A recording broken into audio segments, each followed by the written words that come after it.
I've always learned that if you're gonna do something, you gotta like jump in and do it. You just gotta go and do it and like not really have any other backup plan and just make it happen. You know, playing a show and having people come up to us afterwards and be like, yo, can we get like a photo? Or it's even cooler, I'd say, when people come up and they wanna talk about the songs, like, oh, this is like what your song has done for me. There's people who've gotten like tattoos of our lyrics, and it's like, that's pretty crazy, because it's those moments where like you do realize, oh, like we are affecting people and helping people through, I guess, some potentially difficult times. I love writing about the people in my life, the people I care about, things I care about.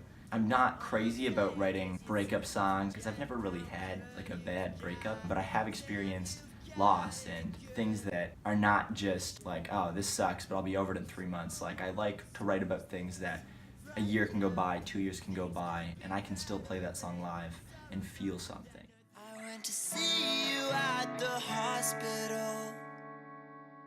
I found you laying in your room.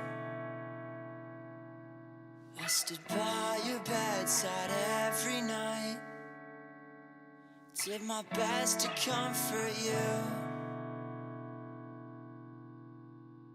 It's the morphine and the painkillers that left you tired and confused. They said the cancer was incurable.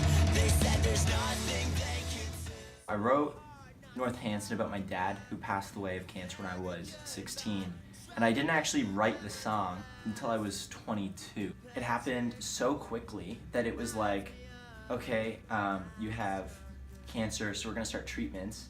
And we were like, okay, cool, like treatments are good. So I'd just like go every night and I would bring my guitar and I'd like play him songs. And he like liked some of the songs, but he was funny because he'd always be like, if he didn't like a song, he would be like, it's interesting, you know? And then it kind of was like, okay, like it's pancreatic cancer. And then the next week it was like, no, there's no treatments, like, you're done. Cancer was incurable. They said there's nothing they could do. It never even like entered my head that I could like have a guitar because I thought it was too expensive. And then my dad bought me my first guitar and amp. It was like, oh, this is sick. Like I have OCD and a lot of anxiety. So it was kind of something that I could focus all of my energy on, and it was an outlet where like that kind of stuff, I didn't really feel it when I played music. He was always really big on like, don't like look at music as something like, oh yeah, I'm gonna be famous.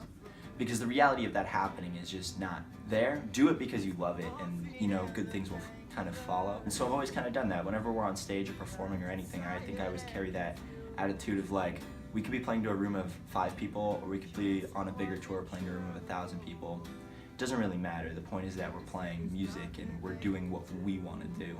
The funeral wasn't like a depressing, like, all right, everybody, time to all be sad in a room together. It was like, because he was so actively involved in music, it was kind of like, who wants to play some songs? Like in Northampton, things do get better, and when someone passes, they don't want you to be upset and do nothing. Like, they want you to go and make the most of your life, because you don't get much of one, really, when it's all said and done. Life should be celebrated.